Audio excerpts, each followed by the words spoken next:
There are two primary ways of communicating with beings of higher consciousness. One is through astral projection, where you leave your physical body and communicate to them in person. As much as I'd love to break into astral travel right now, we have to save that for later. Why not? I mean, wouldn't this be a perfect opportunity to prove your claim? Or did your dealer run out some magic powder? The other method involves having a being come to Earth and communicate through a trained person, and this is called channeling. This is going to get real stupid, isn't it? Channeling is a natural form of communication between humans and beings of higher consciousness, included but not limited to angelic beings, spirits of nature, non-physical entities, or even animals and pets. In a sense, it's basically when a human will turn him or herself into kind of like a phone for beings of higher consciousness and people to communicate. Are you fucking serious? A channeler can choose who or what they want to channel. As long as the other party has an interest in communicating, the link is made and the channeling can begin. Now don't worry, there's no possession or anything harmful taking place here. The body is still under the complete control of the channeler. But the channeler and spirit are communicating through thought. Messages are communicated on levels of emotion and thought rather than spoken word. The channeler will then decipher what the spirit tells him into human language. Contrary to popular belief, entities do not generally use human languages because it is considered awkward and clumsy. The majority of this message is conveyed through an elegant series of sensory feelings. Do I really have to comment here? I mean, it's like, did your dealer have some more magic powder left after all? Let's talk about animal communication, because this is a form of channeling that you yourself can do. My bullshit alarm is tingling. I wonder why. So let's go over some of the basic steps to do this. Start by taking your dog into a quiet room. Sit on the floor next to him, or if he's allowed on the couch or bed, have him sit next to you. Pet him in his favorite spot until he's settled in. Then start talking quietly to him in a loving tone. I don't like where this is going. Find one short sentence or word and use it over and over. You could say, hey there sweetie, hey there sweetie, or okay buddy, okay buddy. Let's just call this your key phrase. Not helping, Jordan. But you know what, I'm being unfair. Let's hear you out. When you've gone over your key phrase 10 times or so, close your eyes and be silent. Stop petting him and begin to form a picture in your mind of what you want him to know. You may have to practice visualizations if you haven't ever done this before. After the picture is formed and clear, float the image out of your forehead where your third eye is located and into your dog's head directly between the eyes. What? Once you've done this, speak the key phrase again one more time and float the image again into his head. Oh God, you're serious, aren't you? Keep doing this until he either leaves to get up or puts his head on your lap. If he leaves, follow him and do it again. If you begin to get a reaction from him, like putting his head in your lap or something else, congratulations, you've just communicated with your dog. So, if a dog behaves like a dog, it means you have mental powers. I mean, it's not like dogs usually put their heads in people's laps or anything. Now, if the dog had fetched something, like assuming you were thinking about something that your dog hasn't fetched before, like, let's say a particular spade in the garage or something, then I might say that you have a point. But as of, my dog put his head in my lap, must be telepathy argument, it fails. Cats are a bit more stubborn, so it'll depend on the cat you're trying to communicate with. The image you're visualizing to him may have to be their favorite cat treat or something that they really like. If they're especially loving snuggle cats, then that's all the better. Use the same directions with the dog though, and who knows, you could be talking with them in no time. I highly doubt that. One big question that everyone has around now, well, do they talk back? Yeah, they do. I communicate with my cat Toonie, and he always tells me what he wants, whether it's food, water, or to go outside. Jordan, you shouldn't really tell people that your cat talks to you. At least not in the channeling way. Unless you want a visit by some friendly men in white. I've actually read that horses are really good at communication as well. In an article I'll be posting in the comments of this video, a woman said that one time she had a horse specifically ask for a green apple, not a red one. Had to be green. Of course, she immediately got one and gave it to her, and they started communicating more. The total irony here being that horses cannot see the colors red or green. Now, at the top of this image, we have a red and a green apple, as seen by human eyes. At the bottom, we have the same couple of apples, only seen by horse eyes. As you can see, they're now yellow, because horses cannot see red or green. So, how would a horse know what a green or red apple looked like? This is why I try to research things before talking about them, Jordan. I know what you're probably thinking. Well, don't I have to be psychic to do this? Well, yes, but everyone is psychic, but most people don't really realize it. Not this bullcrap again. There's a gland in the brain called the pineal gland, which scientists have actually labeled the psychic gland. Through charging your third eye chakra, you begin to activate the pineal gland, and your psychic connection can begin. Just remember to release the concept that you'll hear words, and allow yourself to feel into your animal friend. This is just some more parapsychology though. Now, there was a time when we didn't know what the pineal gland was for, and therefore theories like the place where the soul is and that it is our psychic gland emerged. Now, however, we know that the function of the pineal gland is to produce melatonin and pinealine, and melatonin in particular is used to give us our day rhythm to the 24-hour cycle. So yes, there was a time when the pineal gland was possibly called the psychic gland, but it's not anymore, except for in New Age circles. So now we understand how to channel beings of lower consciousness, animals. For beings of higher consciousness, it's essentially the same thing, only reversed. In this scenario, we are like the animal, and we are communicating with beings who know and understand far more than we do. Once again, I think the Mortimer81 made an excellent point about this. So, once again, take it away, man. Then how come the psychics don't ever demonstrate that these beings have knowledge that the psychics themselves don't? For the most part, you have no idea who or what is being channeled, and the only way you can really truly tell is through listening to what they are saying and finding truth in their words. If what is being said feels right, then go with that flow. If it does not, then you don't have to subject yourself to it. The final decision will have to come from you, though. That's the stupidest advice I think I ever heard. Jordan, that's not how reality works. Just because it feels right, it may not be true. If that's how you tackle science, then it's no wonder you and your fans believe all this bull crap.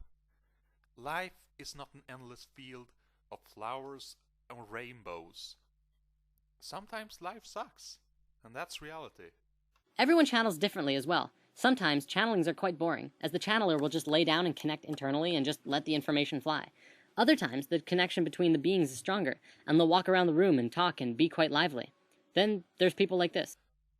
In this part of the video, Jordan shows us a segment from the video Bashar the Now. I'm just going to show you a snippet of it, and if you think I'm being unfair here, I'll leave a link in the description box to the original video here on YouTube. Just be warned that the guy seems off his rocks and possibly off his meds too. As has been often said, you are shifting your frequencies from one reality level to another, and this is so. But you are always shifting. You are shifting now. It is a natural thing that you do. You don't have to wait to shift. You've been shifting. You've been shifting all your lives. This is the way motion is created. This is what happens when you create the illusion of movement. The only way to create the illusion of movement is to actually shift from parallel reality to parallel reality that's slightly different than the reality you were in before.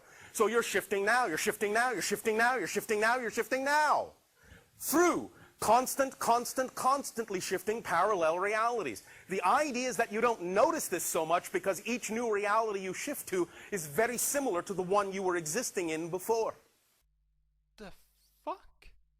No, I gotta admit, that's actually pretty cool. No, it wasn't. It was weird as hell. For those who are trying to channel entities on your own, I ask that you use caution when proceeding forward, but also have fun. There is a possibility that you encounter a negative entity who may try and trick you or steer you off course. Then how do we know, assuming this is true, that these channelers haven't been tricked to spewing pure bullcrap? For the most part, even the bad entities will act as good ones, because humans generally fall for it. Again, not helping your claim here, Jordan. I don't want to scare anyone away from this, though. The universe is full of amazing, positive beings of light who are here to help us in our time of need. If you connect with a being that just fills you up with love and light inside, then feel free to establish a conscious connection and communicate with this being. Then how come the psychics don't ever demonstrate that these beings have knowledge that the psychics themselves don't? Syrians and Pleiadians especially are known for being very loving and helpful. Syrians come from Sirius, the brightest star in the sky. The Pleiadians come from the Pleiades, which is a cluster of stars through the constellation of Taurus. To learn more about this, I recommend reading the book Bringers of the Dawn, or listening to the audiobook, which is available on YouTube. Well, okay. You know what? Let's give it a shot. Perhaps there is something to this after all.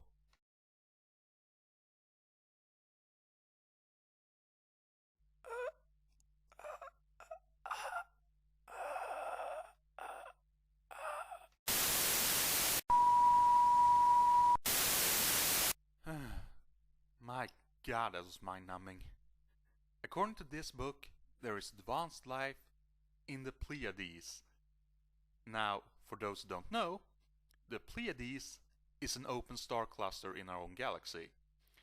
And the stars there are extremely young, astronomically speaking at least, about only 100 million years or so.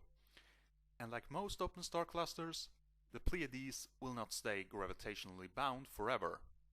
Some of these stars will be ejected after close encounters with other stars, and others will be stripped by tidal gravitational fields.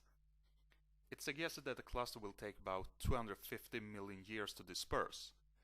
In other words, there is no chance in the 7 hells that intelligent life is or will ever be there.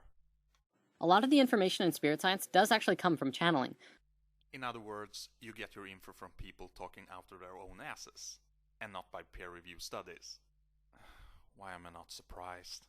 A man named Drunvalo Melchizedek was visited by a being named Thoth roughly 30 years ago and worked with him personally for many years. We're going to be learning a lot about Thoth, who was the priest king of Atlantis for a very long time. And for some reason, Thoth forgot to tell Drunvalo that Atlantis is a place made up by Plato, or that he was the Egyptian deity of knowledge and writing, not a priest king of Atlantis. He wrote about all of his experiences in the Emerald Tablets, which are ancient, unbreakable tablets which we discuss in Lesson 12. The whole Atlantis story came from him. I am so not looking forward to that one. But besides that, no, the story about Atlantis came from Plato.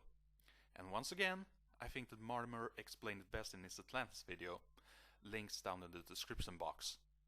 I highly recommend, for those who are interested in learning more, check out The Ancient Secret of the Flower of Life, the first book Drunvalo published about his experiences with Thoth, as well as 25 years of scientific research that works harmonically with what Thoth taught him.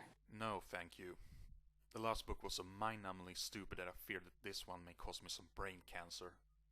There's actually a being channeled named Cryon of Magnetic Service. He talks a lot about worldly events and what's going on a global scale. What's interesting is that Cryon has been invited to the United Nations 7 times over the last 13 years. If the UN listens to channeling, maybe it deserves a little more credibility than we realized. Now, I couldn't find any real evidence about this. All I could find were claims on the Cryon and other New Age websites. Nowhere else.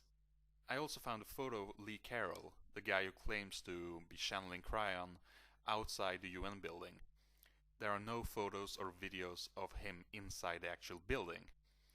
I did, however, find an audio recording that claims that he spoke at the UN, with some nice nature pictures. Notice that there are no videos or photos of him actually speaking at the UN. I wonder why. But even if this were true, I wouldn't care what some UN delegates thought about channeling. Because first, you must prove that channeling is a real thing, and to this day, there are no real scientific conclusions that it is. Also, notice that the spirit only seems to be channeled by one particular person. Again, I wonder why. Lastly, I would like you all to search for the Carlos Hoax connected to the James Randi Foundation, or use the links down in the description box. You won't be disappointed. Well, that wraps this one up. Happy channeling! Nothing like the sun to keep you from stumbling. My work is far from over, but for now, thank you all for watching. Next time, there will be more madness. That I can promise you. Until then, rate, comment, and subscribe. Thank you. Oh, and Jordan, be seeing you.